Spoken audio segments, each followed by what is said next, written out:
in various humanitarian health projects.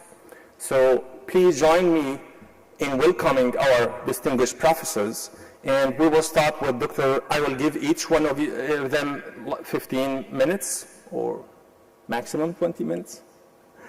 And then we will start the discussion after that. So we will start with Dr. Mads Gilbert, please.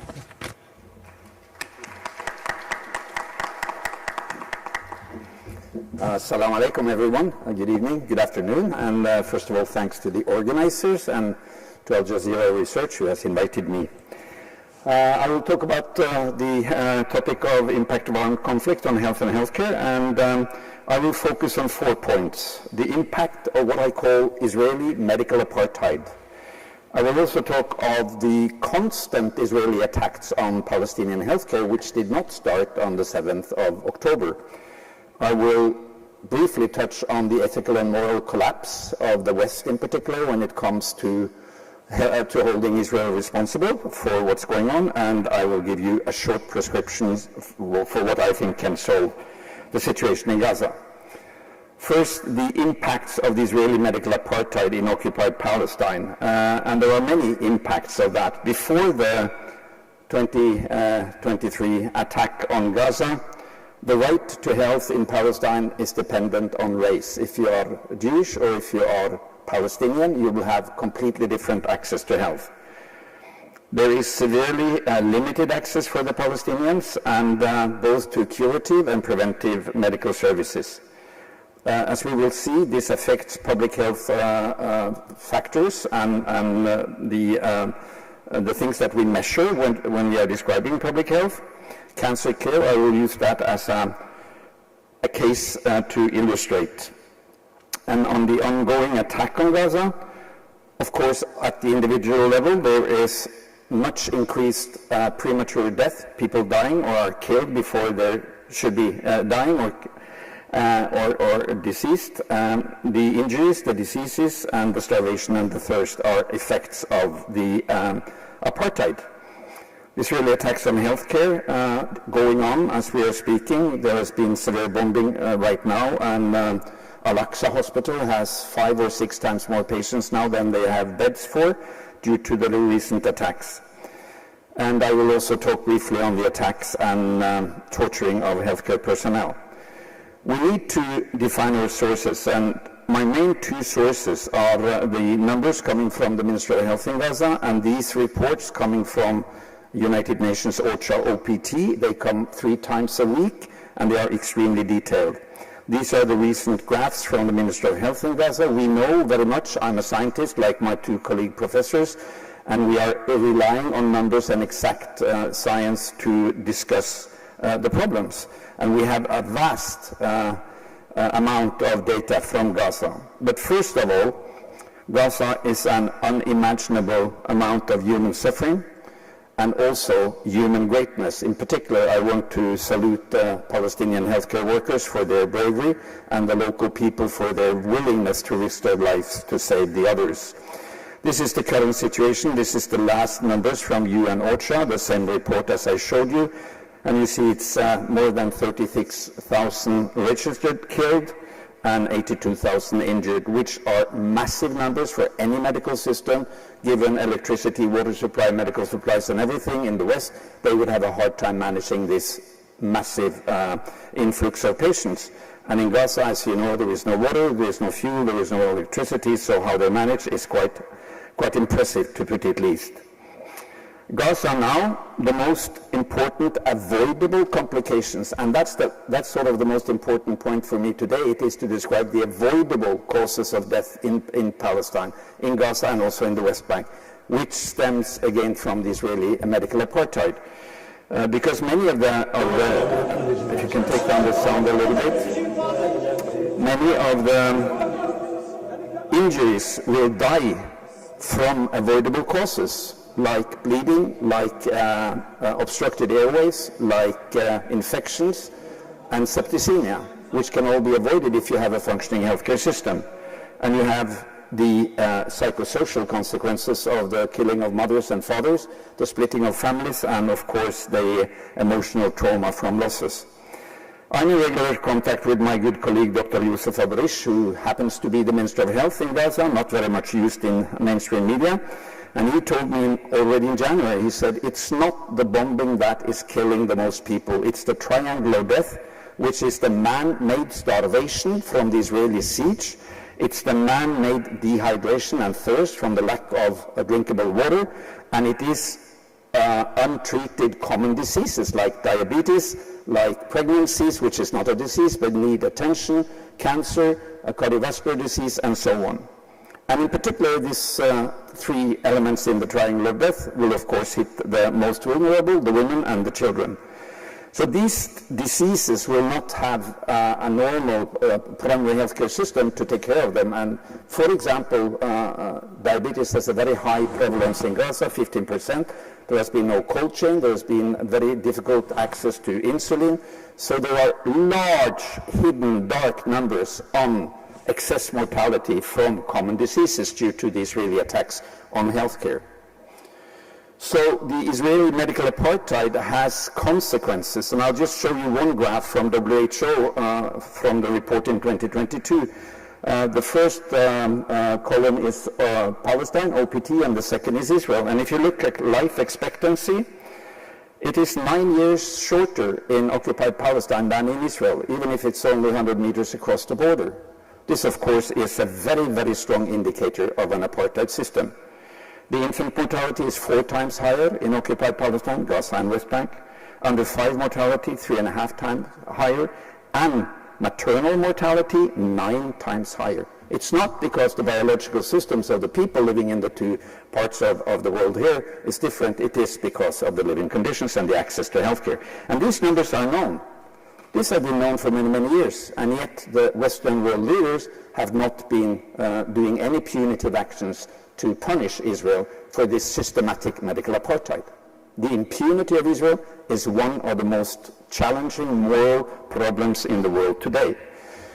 So to define medical apartheid, it's a situation of pervasive segregation and discrimination in healthcare based upon race and characterized by stark inequality in healthcare accessibility, availability, acceptability, and quality, from a recent paper on medical apartheid in Palestine.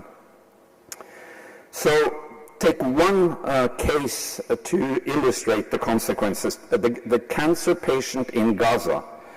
We know that Gaza has a high prevalence of cancer. It's the second largest cause of death. It has a much higher mortality and lower survival than comparable cancer diseases in Israel. And approximately 2 patients with cancer will die every day because of lack of access to modern comprehensive cancer treatment, in particular radiation therapy, which was never available in Gaza. These numbers are from before the attack in October. So cancer patients in Gaza are suffering a much higher mortality because of the structural violence, like this young guy that I met at the Turkish hospital, the Gaza Cancer Center. And a study from WHO showed that patients with cancer who are denied or delayed in their exit from Gaza to have radiation therapy at Augusta Victoria Hospital in Jerusalem, they have an odd ratio of 1.6 to die from their cancer. Again, very stark numbers showing the end point of the medical apartheid.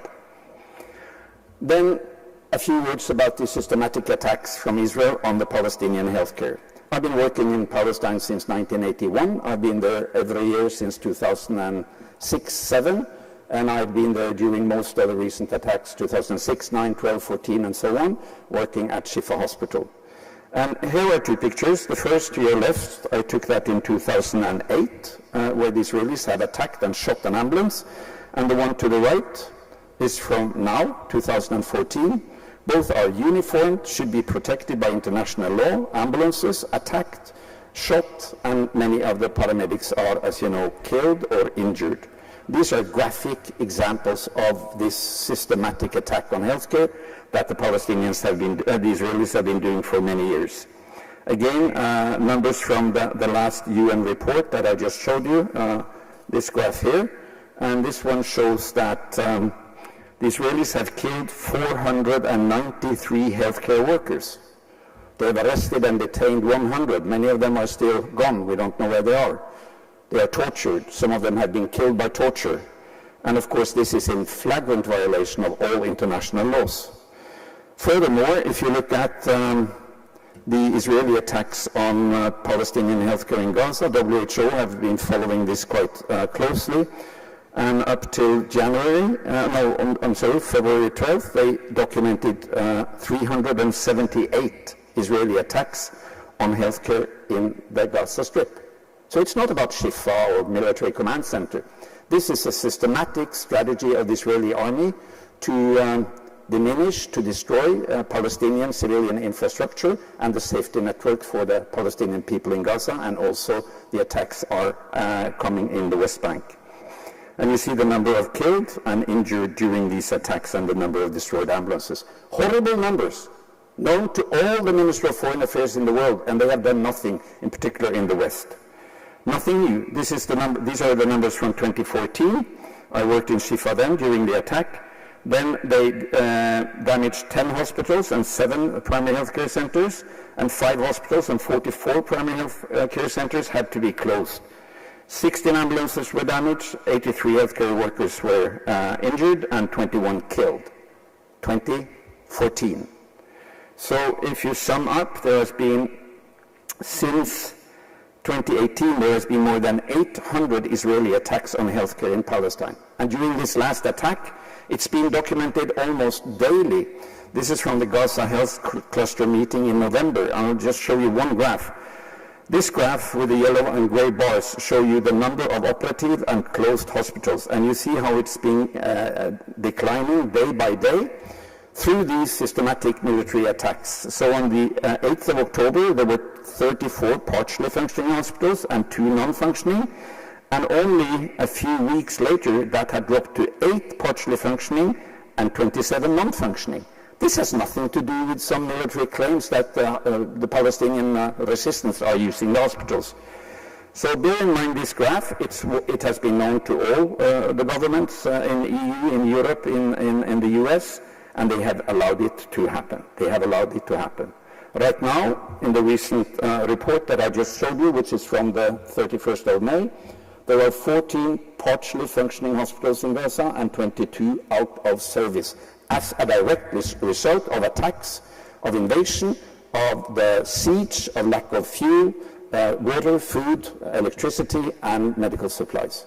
This is a systematic war crime going on all the time. And the only reason that there is service now, it's not thanks to the foreign influx of medical staff and field hospitals, which has been a welcome, of course, extra resource, but it is thanks to these people, the local Palestinian healthcare workers. These are the people in Nasser Hospital, as you remember, was invaded by the Israeli army, and the brave medical director of Nasser is confronting them. I'm happy to say I just got the message 2 days ago from Dr. Abarish that they have actually now managed to reopen Nasser Hospital as a sign of the Palestinian resilience and sumud.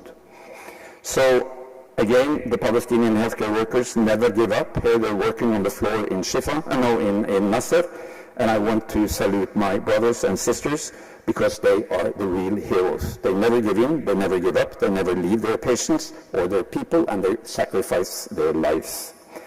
So to conclude, Gaza is an ethical and moral collapse, in particular for the Western governments.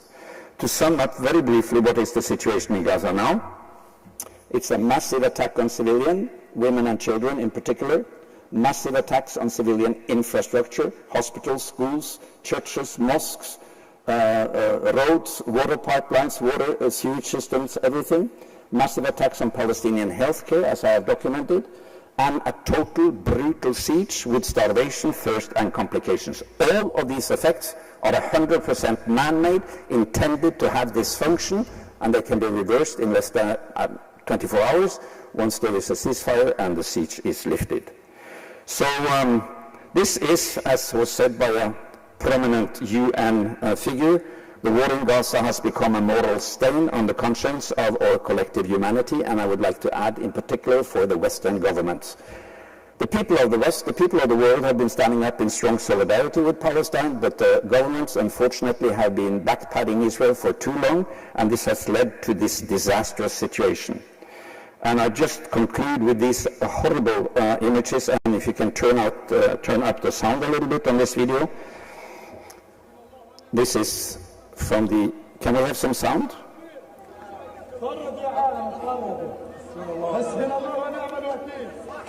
So this is from the very recent Israeli bombing of the tent camps with refugees in Rafah, where between 50 and 160 people were burnt alive to death in a brutal, sadistic attack. And I'm not the one who used sadistic first. This is the famous Edward Said, who said it in 2003. In fact, I cannot think of any other country on earth that, in full view of nightly TV audiences, has performed such miracles of detailed sadism against an entire society and gotten away with it. Let me finish by paying tribute to two of the people behind the numbers. Among the 500 healthcare workers, I lost two of my close friends, Dr. Maysara Al-Rayes. He was my medical student at Al-Azhar University in Gaza. He was one of the best. He was a partner in a big project we have, which is named You Can Save a Life, where medical students train lay people life-saving first aid. He was killed in his house together with his father and mother, two sisters, and three of one of the sisters' children, small children, in a brutal bombing. And they had done absolutely nothing wrong, but being civilians, unarmed, and Maysara will never come back. Two of his brothers were out looking for bread for the family when the bombing took place. They came back in the night, started to dig to try to find the 8 people in the rubble of the house. The Israelis came back and killed his 2 brothers. So altogether 10 members of this family were killed in one of the horrible massacres. Maysara is deeply missed. So is Dr. Samira and Dr. Hani. I met Dr. Hani in Shifa. He was the head of the emergency department. He was a great doctor. He wanted to be a surgeon, but took the job as the head of the emergency department. He was killed together with his wife, Samira, and their children, Shireen, Tia, Samir, Wafa, and Sarah, in cold blood on December 17th. These are my latest pictures of Dr. Hani, a great Palestinian and a great moral person, standing tall with his patients and his people, and so did his wife, Dr. Samira. These are the faces of the atrocities in Gaza, perpetrated by the government of Israel with full support from the US government. To sum up my prescriptions for Gaza, which I presented first time in Amman last November. Number 1, immediate and lasting ceasefire. Number 2, open Gaza immediately and have unlimited entrance of relief under UN and international control, not under Israeli control. Reopen, repair, and rebuild Gaza's Palestinian healthcare system under Palestinian control. Don't let Gaza become another Afghanistan. Urgent actions to stop avoidable death, and urgent actions to stop children's avoidable death, which means first and foremost to get in water, food, antibiotics, and medical supplies, so that the people can be tended to in a decent way and that all can have cleanliness. Stop the defunding of UNRWA and end the Israeli occupation of Palestine, which is the root cause, and we cannot do any medical long-term work or improvement without an end to the occupation. So it is to all of us a moral obligation. We need more solidarity action. We need more political support for the Palestinian people and their right to resist occupation. And with those words, I conclude with Nelson Mandela, who said in '62, "No power on earth can stop an oppressed people determined to win their freedom." The Palestinian people are determined to win their freedom, and inshallah, I think they will succeed. And Gaza is not suffering. Gaza is strength, and Sumud, like this amputated man on the beach of Gaza, at the end of this Ramadan, having made this beautiful sand sculpture saying Eid Mubarak, and I, for one, will stand with the Palestinian people until there is a free Palestine. Shukran kthir, and thank you so much.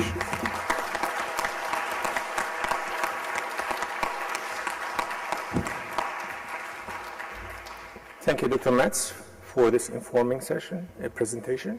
So the next speaker is Dr. Mohammed Jamal. Dr. Mohammed Jamal was one of the Kuwaiti group who entered Gaza in last March, and I watched a video where he told a long story about his experience in Gaza, and specifically in the European hospital. So I will invite him to tell us some stories about his experience.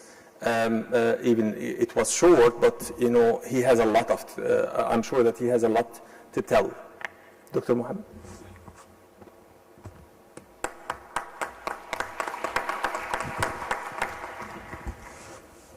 So I would like to thank the organizing committee for inviting me to talk today about Gaza. I mainly came because Mads Gilbert was coming. I wanted to meet him. He's like my hero. إذا حضر الماء بطل التيمم. I'll explain that to you later. I remember I was in a very posh Mayfair restaurant back, I think in October or November, eating a very nice meal, when I watched his video shouting and screaming while he was in Cairo waiting to be let in. And I told myself, I'm here sitting and eating this fancy meal while this Norwegian is fighting to go and help my brothers in Gaza, but surely he's our brother in humanity.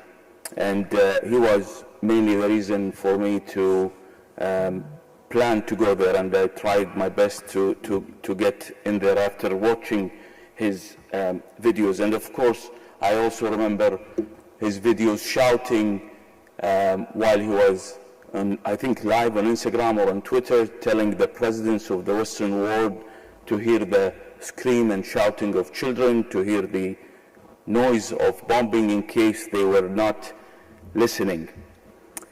As a doctor who trained in North America for 10 years, I remember when I was a resident, the Haiti earthquake.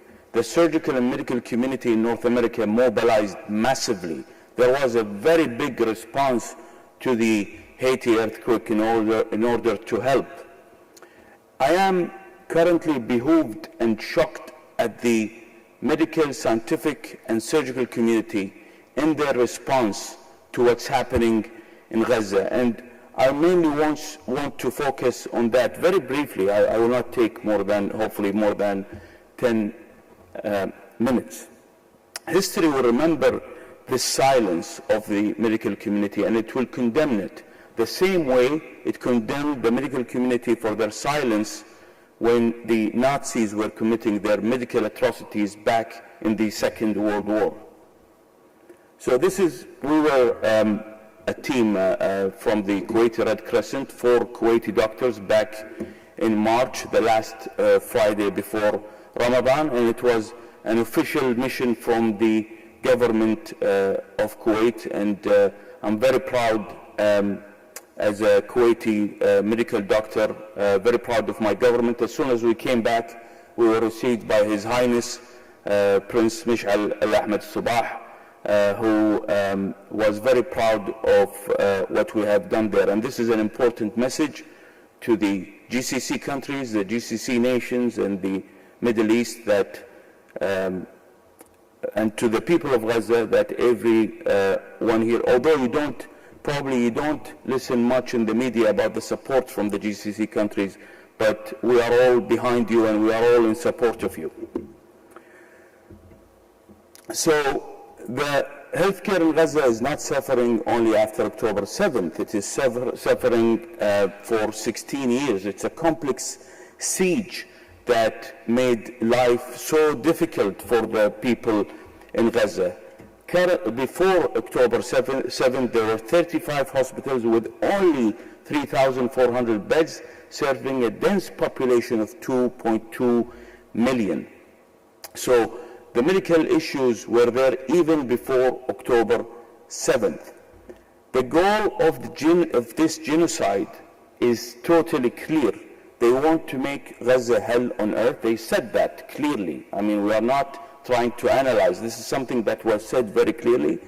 The second aim is to take revenge in its most monstrous ways. And the third is to make Gaza, at the end of this war, a very difficult place to live in. They are using tactics of the first Nakba. So in the first Nakba, they would ramp up the youth in a village and slaughter them to scare other villages. No secret massacres. It is a sort of stories you would read in medieval history books where, they will capture a village, kill everyone, and let one leave so that he can tell the others of what's happening. But nowadays, they don't need to do that because social media is doing the job for them. This is the most well-documented genocide in human history. And one of the tactics they used in the first Nakba, in 1948, and even before that, in the end of 30s, there was a huge uprising from the Palestinian against the Sultanat al-Intidab al-Britani, the British mandate authorities.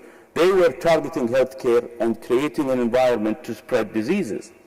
This picture is of Dr. Tawfiq Kan'an, who was a very famous doctor in Al-Quds and a very extensive writer who documented the Zionists' attempts back in the 30s and 40s to create diseases, mainly malaria, by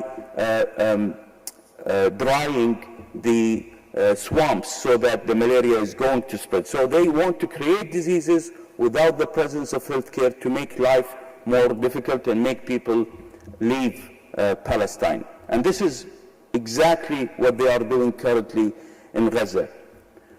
That's why they are targeting deliberately the medical system and the healthcare in Gaza.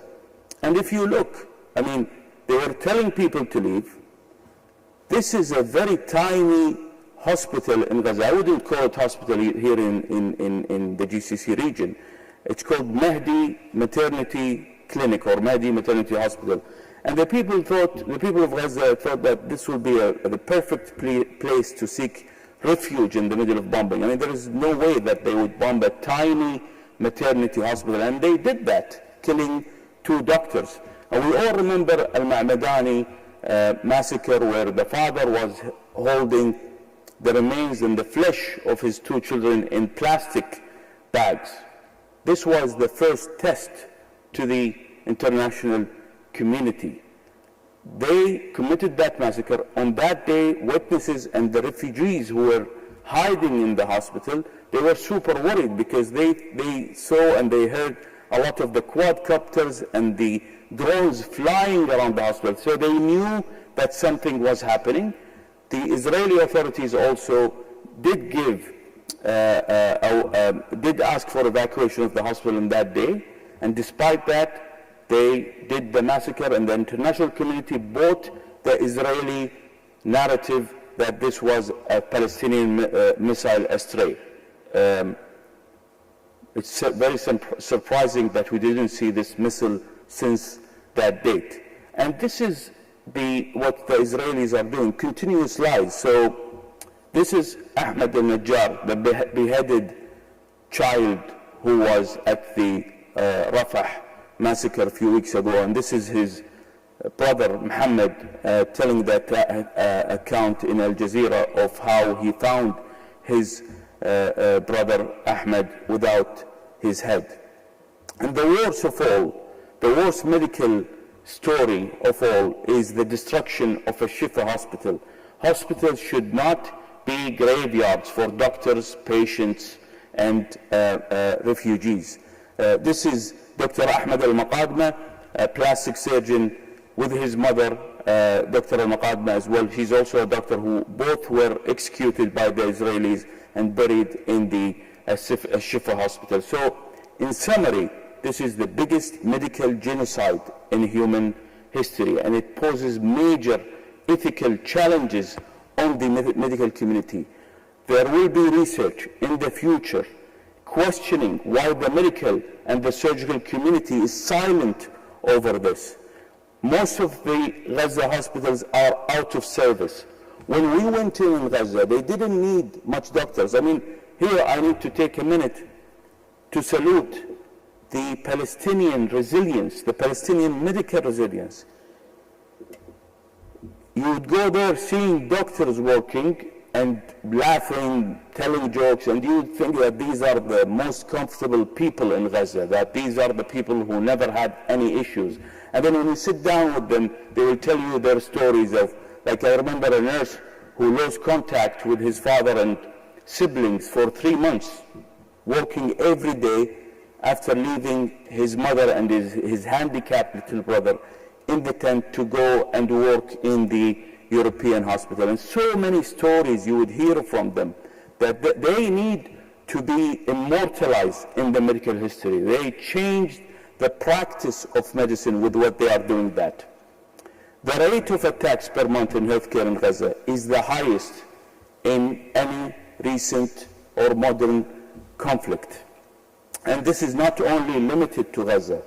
For those who say, oh, well, this people in Gaza deserve that, they are doing this as well in the West Bank. It is not only happening in Gaza. There are about 369 attacks, and this statistics is from 2 months ago, 369 attacks on medical facilities in the West Bank. Chronic diseases, as Dr. Matt Gilbert was referring to, there are about 350,000 patients in Gaza with chronic conditions, cancer, diabetes, chronic renal failure, heart failure, and 50,000 pregnant women. In the European hospital, I met an anesthetist who was on an IV drip, IV steroids drip. And I asked him, why are you on this steroid drip? He said, I have a severe rheumatoid arthritis, and I have an attack now, and I don't have my tablet to take.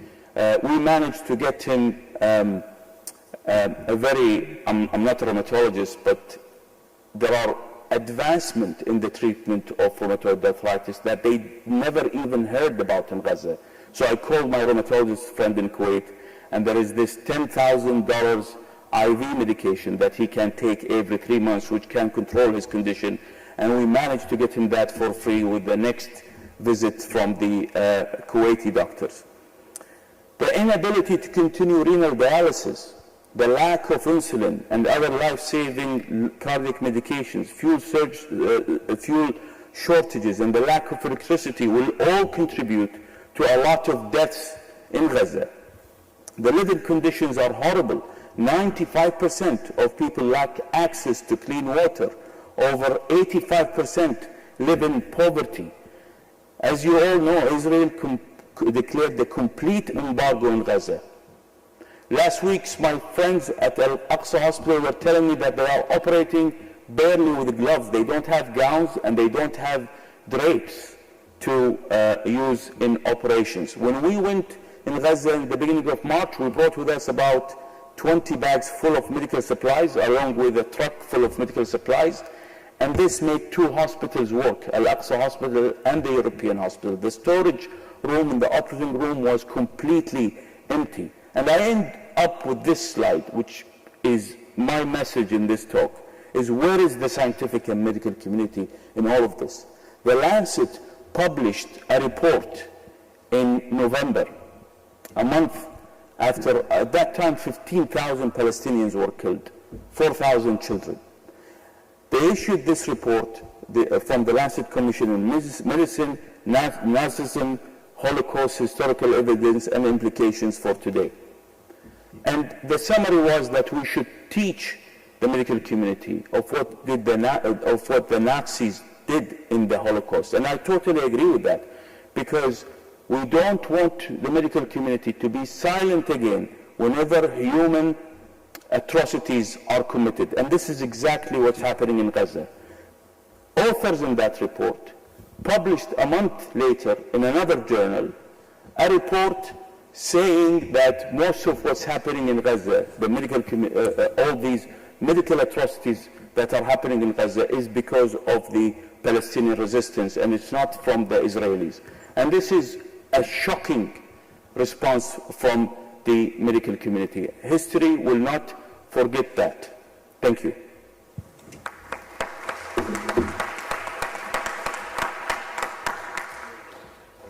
Our last speaker in this panel is Dr. Riyad. So Dr. Riyad Dr. Riyad Mashalqa was one of those doctors who entered Gaza in last March. Yeah. So, and then I'm sure that he has a long to tell, and I think he did some operations. Yeah. So, please, Doctor.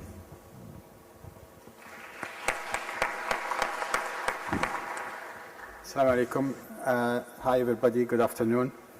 I'm Dr. Riyad al-Masharq, a consultant plastic surgeon in UK, and I am the president of Palestinian Doctor Association. We have 8 branches in Europe and over 1,000 doctors with our branches, and we have maybe less than that number as a supporters. First, I would like to appreciate this conference and the ideas which came in this conference, and I'm grateful for what other colleagues has contributed. And also the thanks to the university and to Qatar as a state for giving this chance to people to meet and speak. And especially as a Palestinian, Qatar will remain in the heart of every one of us forever, and maybe another special thanks for this. Again, it's really difficult to speak after Mats. I can repeat what Dr. Muhammad said. Mats is, is a phenomenal person. He's not only speaking, as people think. He did work before, then he speak, and he's doing advocacy. He does everything, which we are trying to similar. Honestly, I don't want to take much of your time. I want to take you through the journey I went there. And, you can see, this is not tents. This is only plastics and this. People, when they are deported or they become a refugee, they have tent to live in. Our people living on this. You can see it. This is a real picture. I took it with my mobile. This is from Rafah till European hospital. People have, you can see only few tents. There is no tents. People are staying on this now for 8 months in unhuman situation. And then they will start saying, we are sending a lot of this. Now, I will take you quickly because I need to show you a lot. This is where we were living. Gaza people are very generous. They give us the top place in that. And I'm sure Mats, he might recognize this place. We were in the top of the School of Nursing, and this is the best. These are 4 bathrooms which serving over 100 people in that. We have only few rooms, but the other rooms are serving other doctors and nurses who are deported with their families there. And we are living in this situation. I'll show you how consultant. We were 17 consultants in that mission when 5 nurses, look how we left there. And this is the luxury. I will show you later how the other people of Gaza living. This is the luxury. This is the best. Now, everything on that journey was something can never be forgotten. And even, I cannot find any words to describe to you, for how these people. These are, again, the luxury. Those people, they were very lucky.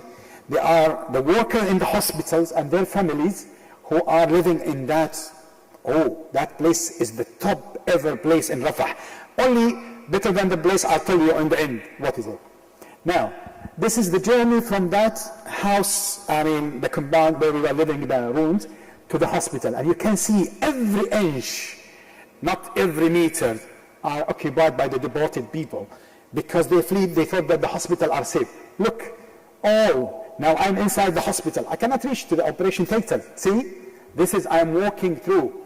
Even the stairs are occupied by the deported people. This is a situation people can live in for 8 months, and we are watching, and the world is watching, and we are all talking. I and Gorich and everybody, official and non-official, we are talking. Now, this is the operation theater. You can see the condition there. Luckily, in my time, a lot of doctors came, and I think this was for deliberate, that they prevent people from accessing, then they open it, so that a lot of people are inside, and they cannot do. Imagine 4 operation theaters only. The 5th one is very small for other purpose, and when I heard that there was a neurosurgery operations, No places to see the patient. We were seeing them in the corridors because no space, no rooms. And, you know, they come inside the theaters with their cloth, with their shoes. There's nothing called, you know, special area for operation theater. And I'll tell you what impact of this later. Now, Dr. Muhammad was talking about, we brought, as a PALMED, we sent 5 delegations. With every delegation, we did exactly the same Dr. Muhammad said. Then I want you to see, we don't have the, you know, the cover for the patient. We use the gowns of the doctors, we open it, we cut it to isolate the wounds area. And I told them, guys, we brought some of these. They said, doctor, it all has finished. Because there is no constant medical supply, and you can understand the demand. I'll come to this later. Now, anesthesia. You know, I practice in the UK, and we always give a lot of local anesthetic before and after the operation, just to minimize. Everybody here, I think, understand the cause. We cannot give you local anesthetic. Why? We don't have supply. If we give it to you later on, we cannot give it. They try to minimize everything and hold on everything, and this impact on the patient. Patient in terrible pains after their surgeries, and you know, this is unhuman. I just wanted to show quickly, this was the situation when you are crossing the sewage on the roads and the smell everywhere. This is inside the hospital. This is the A&E. How you can deliver service in this situation. Now, I want to show you this. This is how we receive the case, hour by hour. And I swear to God, I was there for 2 weeks, more than 80% children and women. I wish I would have seen any of those guys they are talking about. They are like ghosts. I never saw them. Anyhow, right. Can you see this? I want how any doctors or any nurse or any human being can work in this situation and receive casualty which need urgent intervention. Dr. Mas can comment on this. Can you see they are in the floors? I was panicking myself. What is this? What's happening? How we can provide the first aid to these people? How we can save their lives? And this is on hourly. We hear the bombing. After that, these things comes. Every hour, constantly. Which medical service in the world can accommodate these numbers on these circumstances, in this situation? I don't know. Now, again, you can see, yeah, we are doing this is one of the nurses who was us with the delegation, 2 of them, 1 paramedics, and on the floor. Can you see? This is. Most of the patient get infection, 95% maybe. I won't say 100% because no 100%. Most of the wound, they don't heal. Why? This is the answer. Infections. And I will come to the other reason. I hope you remind me if I forget. Look, this is how the people comes. And they come in masses. Now, this is again, this is a second. This is not the same, by the way. I took every time they call us to come and help in the A&E. I don't know if Dr. Muhammad attends some of similar scenarios like this. See? And you know, many of them, they arrived dead because they were transported by the local cars or by, I don't know how to translate it, the animal, in the wrong transportation, they die in the way. Of course, this is not the proper way to transfer the injured patient. Now, they are lucky. They reached to the hospital. We did the first aid. We want to take them to the theater. Imagine how a trolley can travel from the A&E to the theater quickly in this situation. From the right and left side, all the deporters, they have made their space to live on this. Here, imagine. This is the situation. And the only hospital, people will tell me, criticize me, said, oh, how you can say this only? This is called Gaza European Hospitals. Abu Yusuf al-Najjar, when I was there, it is for gynecology at a small hospital like a dispensary in Qatar, like a small primary health care facilities. Kuwaiti hospital, again, we did expand the Kuwaiti hospitals within the emergency department, the gynecology, I'll come later to that.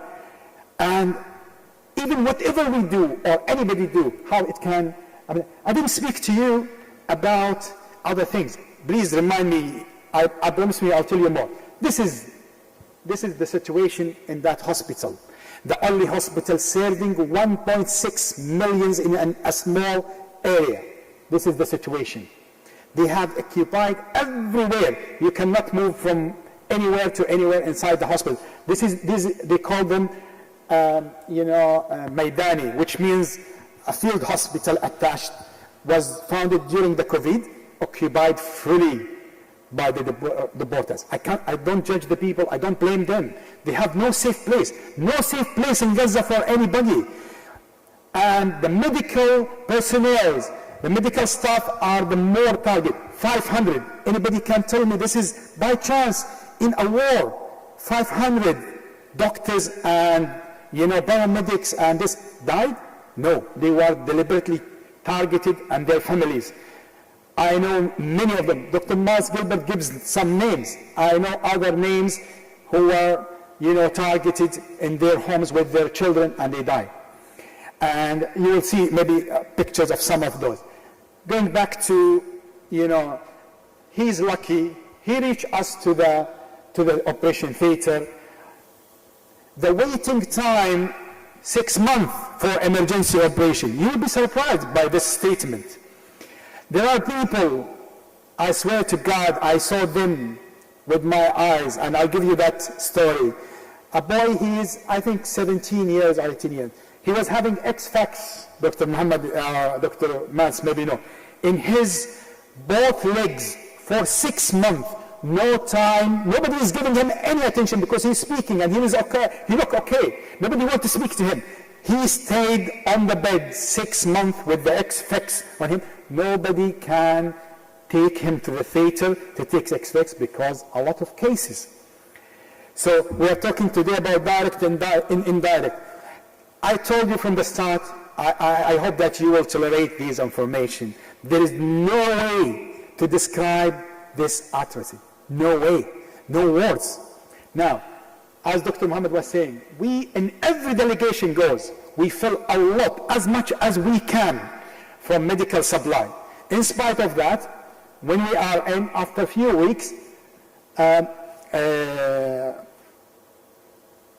we ask them, we want this. Allah, doctor, it has finished. I want this antibiotic.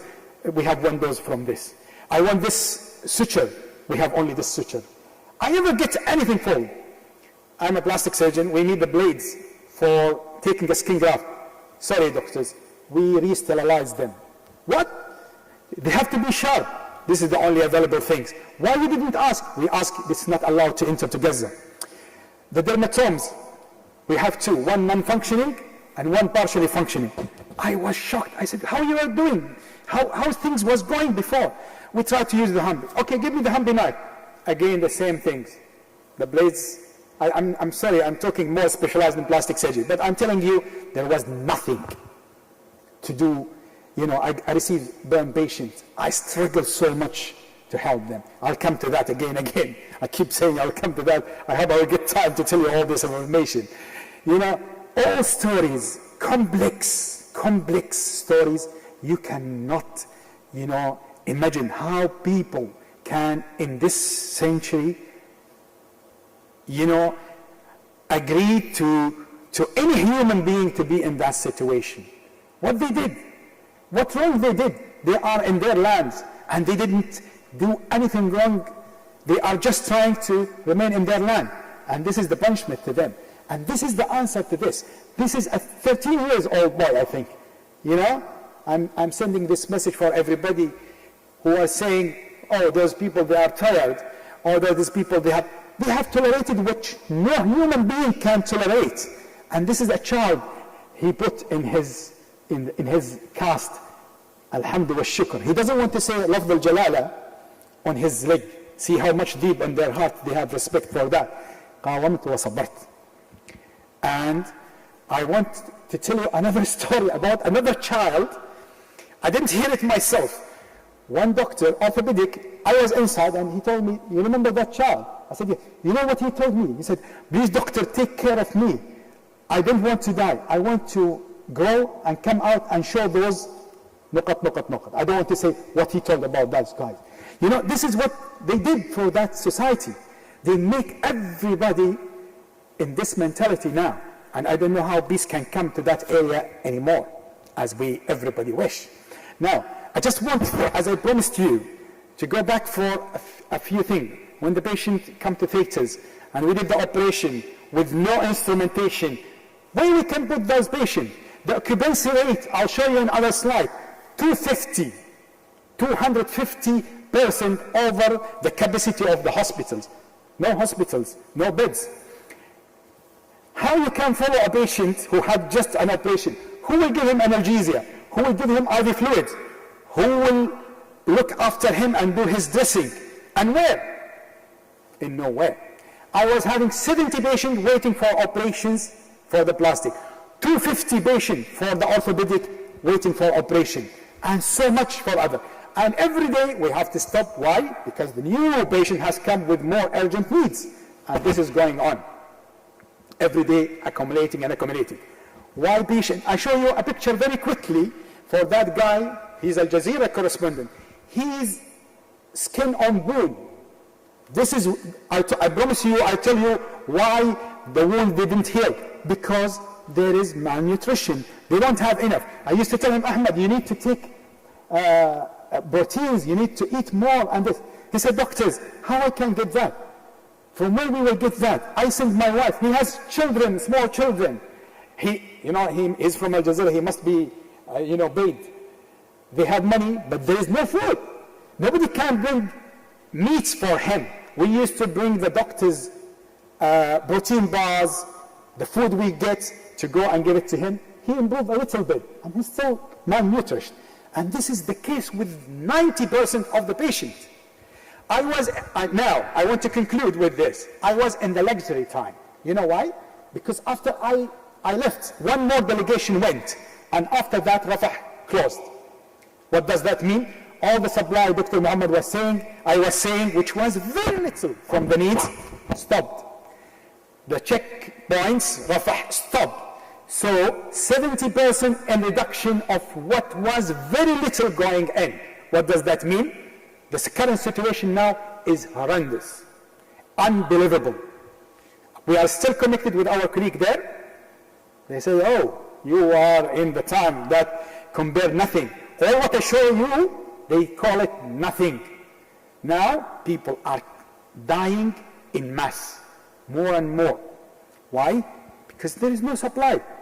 And we are talking here about effect on direct and indirect. I summarize to you the story. You don't need to go on this slide. But I just want to tell you that all what I said to you, you said, oh, there was some services, there was some medical.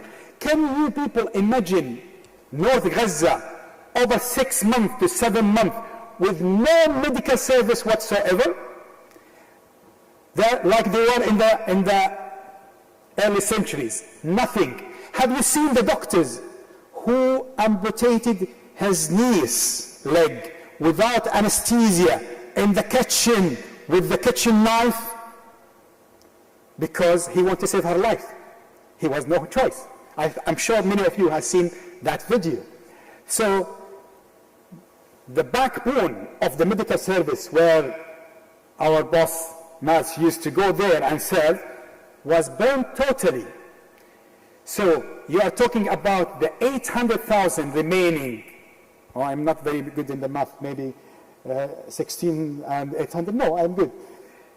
Those people, they were not having any medical supply for so much, only some little medications here and there. Okay? There is no proper facility for them. Mustashfa al-Awda has been taken off. Then other, what they call it, there is another hospital also, Indonesia, I think they call it. It was burned off. One by one, more than 32 hospitals, between big and small. And these hospitals, by the way, they are doing very minimum of the need of Gaza before the war. And you can imagine after the war. Now, I'm going to finish now, really. But I want you to imagine after all what I said to you. Did you notice I was talking about surgical only? I didn't mention they are a nation Like any nation, 2.3 million, they have people with medical disease, heart problems, lung problems, endocrine problems, renal problems. Did anybody think about those people? What happened to them over 8 months? From where they get any medical supply? We have established like a 14 point. We are in Parliament, and we know some other NGOs, they did, which was doing very little, very, very little for those patients to, to get some of their medication. But did they get any follow-up, proper follow-up, any investigations? Zero. Who are very lucky, maybe he knows here or there somebody. Another category, I should have started with my, my master. He liked the numbers, okay? There was over 60,000 pregnant ladies before the start of the war. Did anybody think how those ladies, they delivered? What happened to their babies? What vaccination those babies they have got?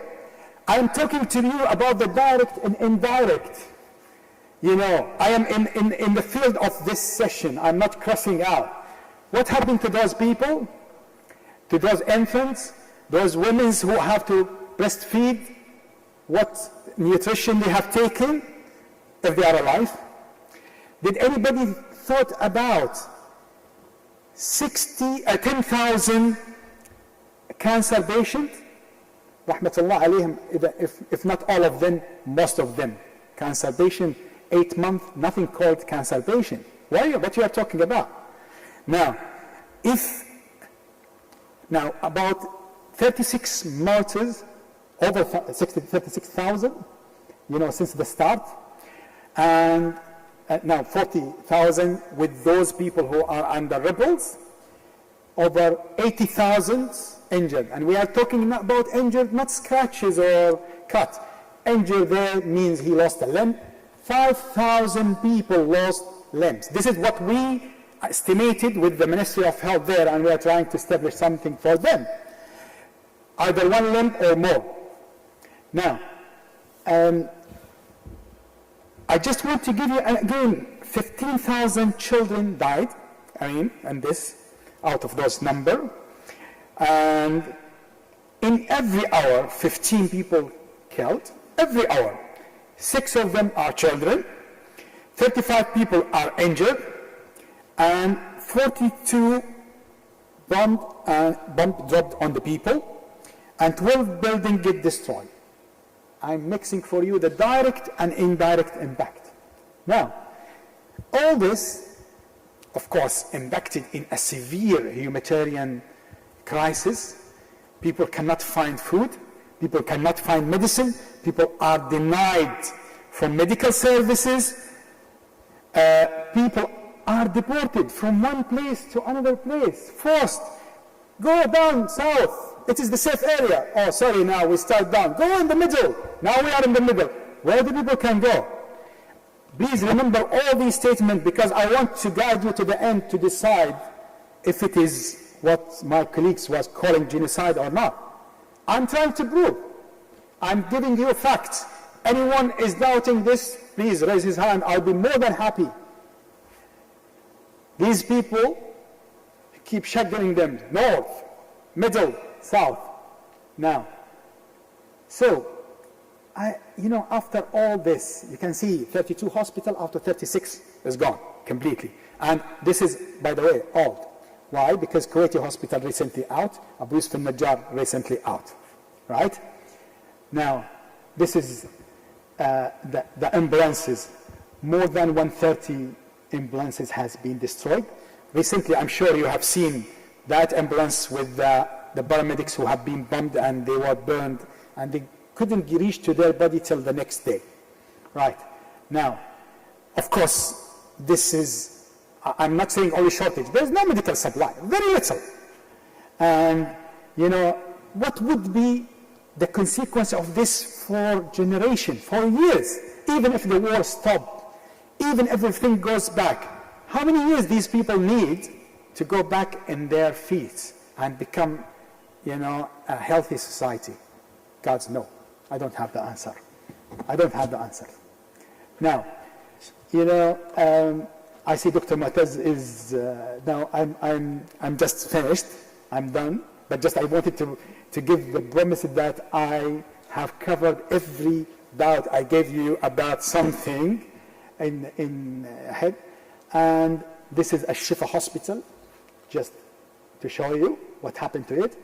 And the last I want to talk about is, you know, the safety of the health workers. It happened with MAB UK, our fellow colleagues, they have been bumped. And it happened with another organization, they have been targeted. Luckily, nothing happened with us, but I should have mentioned this. This is indirect impact. And, you know, this is, as I saw you, I mentioned the 500 who died, but I didn't mention that there is 1,500 injured from the medical personnel. This is the last I was talking about just now. And, you know, I'm not going to read or explain anything. We talk about the international law, we talk about the human right, and I want you people to decide, is this a genocide or not? Last, I would like to send a special admirers and thanks to the medical personnel, all of them, doctors, nurses, even people who are working in the offices, and a special and deep thank for the medical student, a great people who are kept those hospitals alive. And without them, it was impossible. And I'm sure Dr. Muhammad had noticed when he was there how good and great work are the medical student in Gaza is doing. And as I work for them, we are in Balmed, through the Balmed Academy, we have started something called GEM scheme for the medical student to continue their education and get their degree through their colleges, Al-Azhar and Islamic University in Gaza. And you are all, you know, invited to contribute in this vital project. Thank you very much. I'm sorry if I was wrong.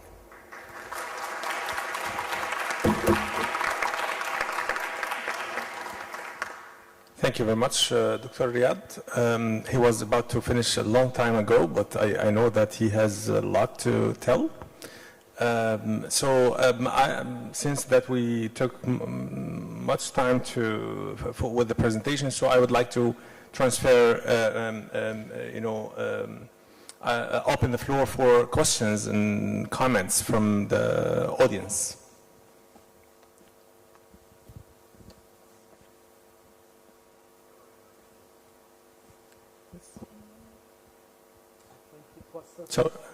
Sorry? Yeah, here in the second row. Thank you very much for giving room for the subject here in the conference, and thank you for the presentations. It's not a very difficult question, but I'm an abdominal surgeon based in Germany, and I'm just asking myself, how could we support your work concretely?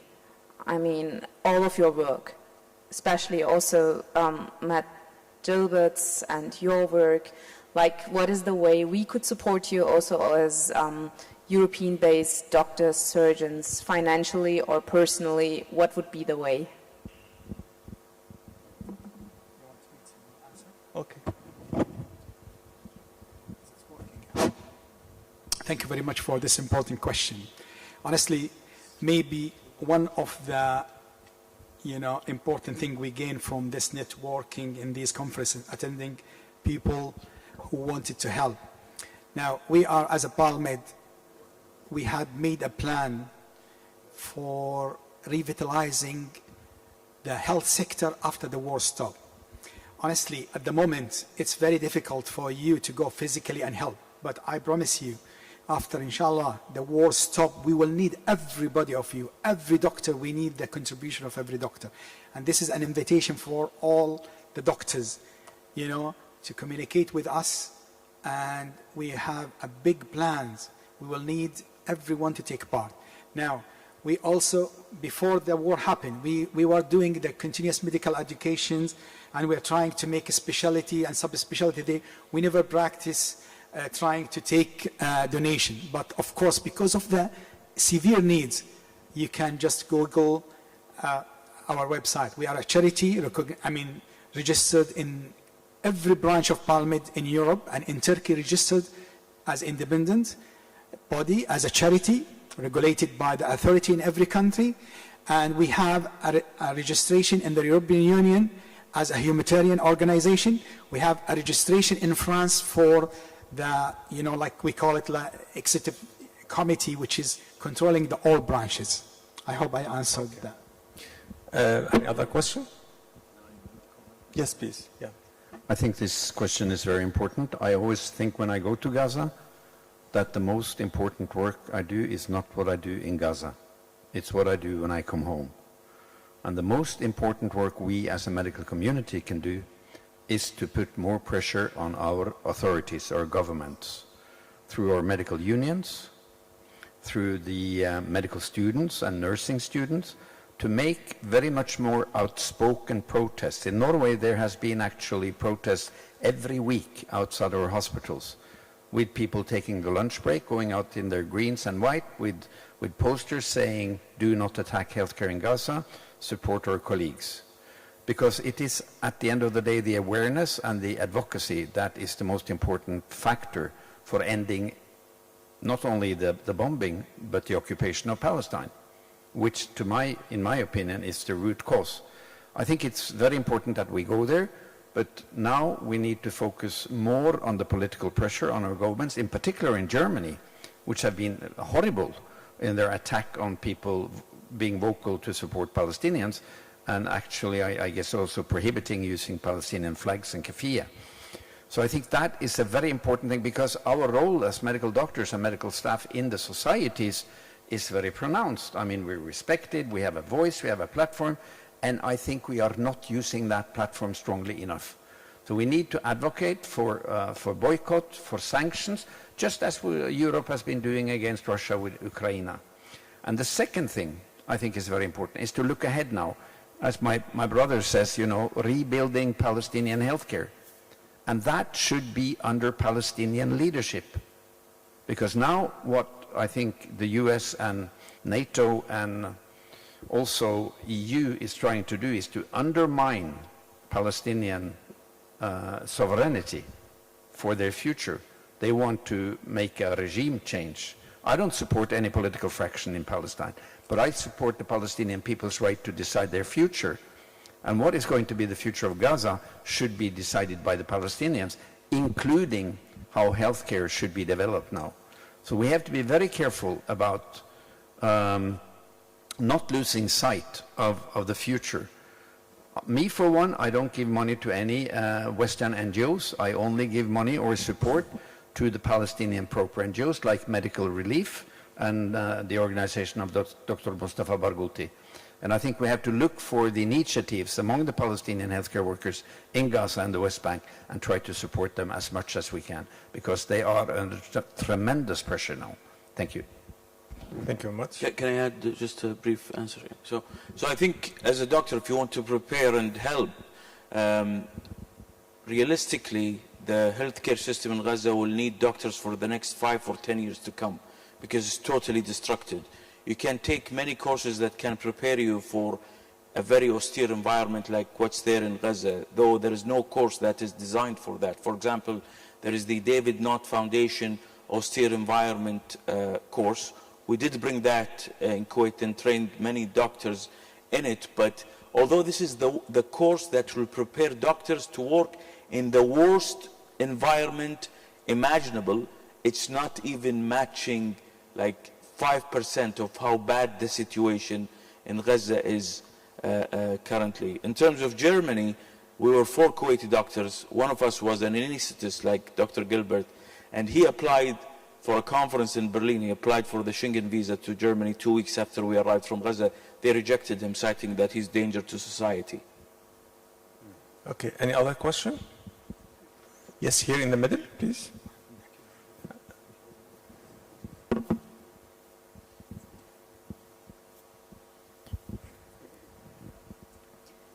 thank you to all the speakers for your interesting talk and for your service to the people of Gaza and to humanity. I'm a medical doctor specialized in diagnostic radiology. It's not one of the area specialties of our consultants, but I'm interested to know about the situation of the medical imaging departments in Gaza, especially with the huge load of patients, lack of electricity, lack of technicians for the operation of the devices, etc. Thank you. Luckily, because I know about this, Dr. Mu'taz, with one of our delegation, a colleague, I was initially surprised why we want to take a biomedical engineer with us. And they said, oh, let him go, he's expert in CT scan. And by chance, Allah has brought that man in that time to repair the CT scan, the only CT scan in the European hospitals was working. And you could imagine how much usage on that scan. Now, you have seen Al-Shifa hospital. It has been burned completely with its equipment gone. These are the major big hospitals which have CT scan, to my knowledge. I don't know if Mas Gilbert knows better than me. Other hospitals, I don't think the CT scan was still existing. So I believe maybe in Gaza, I'm not sure, don't quote me in this, there are only one CT scan machine working in Gaza. And that's why we were talking to one of the charity organization, which we arranged with them, to allow us to bring a portable CT scan to help. And of course, sorry, this is denied like everything. Yeah, one brief follow-up on that question. Actually, we do not get to know how clever and how hardworking the Palestinian healthcare workers have been to try to re-establish function. Because of these hospitals not working, all of them are not bombed and burnt like Shifa. They can be repaired according to the Minister of Health, Dr. Youssef Abarish. It doesn't take very much to get them operative again. Once they have fuel for the generators, once they have electricity, water, food, and medical supplies. So listen to this.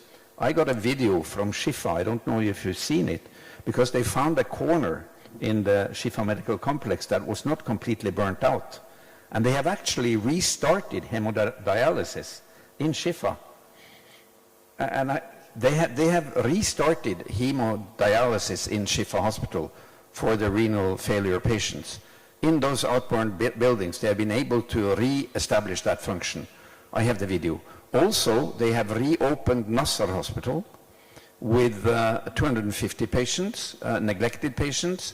So I think, again, the principal thing now is to make sure that the international community supports the Palestinian initiatives to reopen their own healthcare system, so we don't have a double system with a lot of foreign field hospitals coming in and then all the resources going to these sort of rivers of needs instead of reinforcing the Palestinian healthcare system. When it comes to the CT scans, I know they had a CT scan in Nasser Hospital, and we are publishing, maybe this week, we're publishing a paper in the Lancet, which is the first report on trauma cases in Gaza. And we have a saying in Norwegian saying that the naked woman will quickly learn to wave. You know, that need is the mother of invention. So what we did with the people in Nasser Hospital, there were some few very young surgical residents. We established a network of consultants that would guide them on the patient treatment via video conferencing system. So we actually established an emergency video conferencing system to help them with treating difficult cases. So they could have access to neurosurgeons, plastic surgeons, pediatric surgeons, and so on from all over the world. And we're publishing these results this week in the Lancet or next week maybe. So I think we need more to listen to the Palestinian voice and ask the Palestinian healthcare authorities, how can we help? What should we do? What is the most imminent needs now to get it back on their feet and not to have a hostile takeover from the outside? Thank you. Thank you. One more question? Yes, here in the second row, please.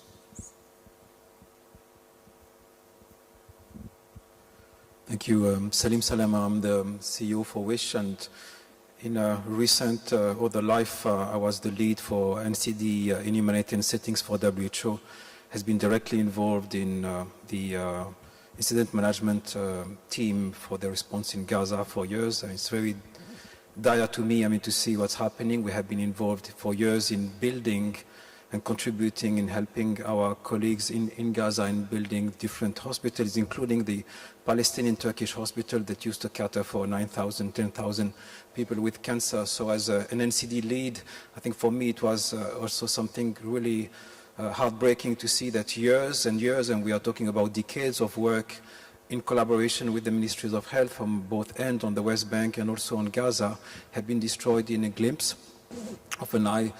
One question is a bioethic conference, so one aspect is around international humanitarian law. Have we lost? I was born and raised in Geneva. The Geneva Convention, 4th article in particular, seems to have totally disappeared. I've never seen in 30 years of career in the humanitarian sector so much violation of the convention without little outrage and defense, including from my own government as a Swiss national as well. Is there something that, I hear Ahmad saying that it's about advocacy, continuous advocacy, and putting pressure on Western government. From a humanitarian law perspective, have we lost totally the battle and there is no sense of keeping international law? This is one. From an operational perspective, as clinicians and doctors, I witnessed some element. You have highlighted element about direct and indirect cause, and many of those conflicts causes burns, trauma, injuries that are directly the impact. But as you have highlighted, and we have seen it with the COVID, the indirect cause are people that do not have access to the routine care for critical condition, including chronic condition. I'm not sure that the current setup, if you humanitarian response, is fit for that. Emergency medical teams are not trained for dealing with triage of chronic condition, even for stabilization for trauma. Some of the medical evacuation have been directly involved. There has been a huge support from neighboring countries in taking treatment abroad, including for injured and non-injured patients, with the triage, the coordination, the mechanism of follow-up of patients, including minors that have been treated abroad. There are a lot of gaps, I think, from the operation as well. So I agree with you that the focus should be on rebuilding, but revisiting the operation, even in the extreme phase of Gaza, I think would merit some analysis about how we can do things better across the range of conditions that we encounter as medical doctors. Thank you.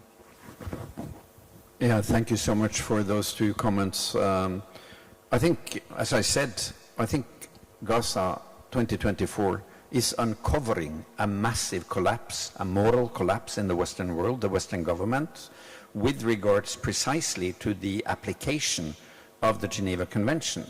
And it is like the masks are falling, because I think if the same things had happened in Ukraine or in Switzerland to the healthcare system and the civilians and the churches and the hospitals, it would have been a massive outcry.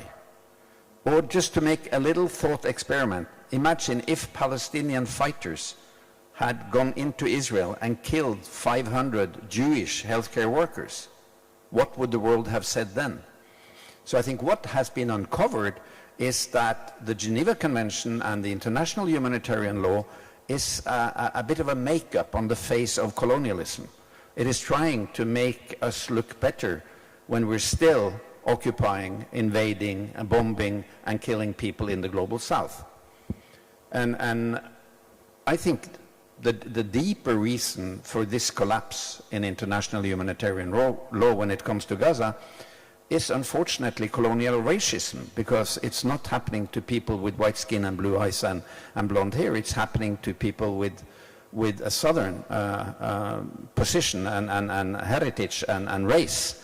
As I said, the medical apartheid is based on racism, that the two different people in Palestine, occupied Palestine, are getting totally different treatment. And this has been known for 75 years, and nothing has been done with it. This real impunity has been going on and on and on until finally South Africa takes them to the ICJ. Finally, an ICC finally says, well, there are some war criminals there. So I think we need to discuss this at a much deeper plane level.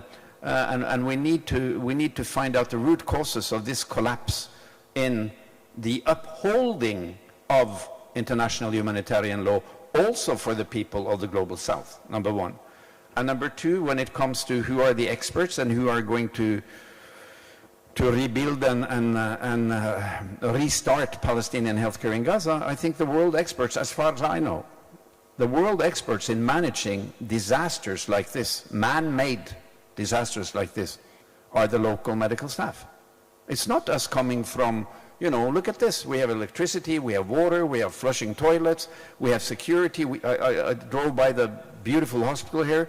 We don't have any practical experience in managing limited resources and mass casualties.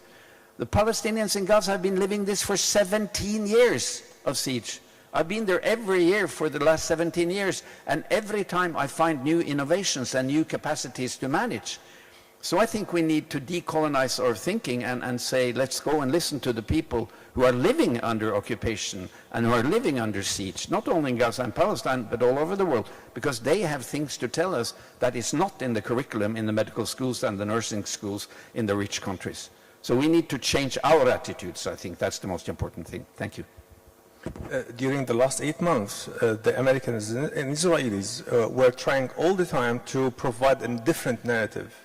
But when they failed to make their narrative dominant, you know, they try to make up their what's happening on the ground by instrumentalizing some legal and moral terms like human shields, you know, casualties. You know, these people are not intentionally targeted, you know, and all these terms that they were used during the war. Yeah, just to provide a kind of moral cover for to justify their actions. So let's have another question. Can I, in the meantime, just make one more comment on this about evacuating patients? I think it's very important. The Minister of Health says there are 7,000 needing patients in Gaza now who have critical complications from war injuries, who needs to have treatment abroad. And again, the double standards. When Ukraine needed medical support, there were hospital trains going to Europe, there were air bridges with specialty airplanes, they're located, I believe, in Brussels, who are evacuating wounded civilians from Ukraine to European hospitals. What's going on with Gaza? Yes, some few have been evacuated, but there should be a massive international air bridging for, in particular, burns and complicated pediatric cases to have immediate treatment. Now they're not even let out from Rafah and Khmer Shalom because the Israelis closed it off with no protests from the Europeans. So we need, again, to focus on the double standards, the double morale, and say that the people of Palestine have exactly the same human rights as the people of Ukraine. Also the right to defend their country with armed resistance, like the Ukrainians are doing against occupation. Thank you. I think it's not only double standard. I think they want this to happen to us. In the past, I used to think that this is just a double standard, a law that does not apply to the dark people in the Middle East. But I think the world wants this to happen to us. And we all remember when the 500 Israeli doctors wrote a document to their government in October telling them that they should target healthcare facilities and they should target hospitals, although according to the Geneva Convention, hospitals and patients' transport should be protected. The issue of warnings to Al-Auda Hospital, telling Al-Auda Hospital to evacuate all the patients at once. It's so difficult to transport patients, telling patients to walk and leave the hospital is something that is never seen in any other conflicts in the past. Yeah, almost 3 minutes left to conclude this session. So let's have one very short question, if there is any. Okay, please.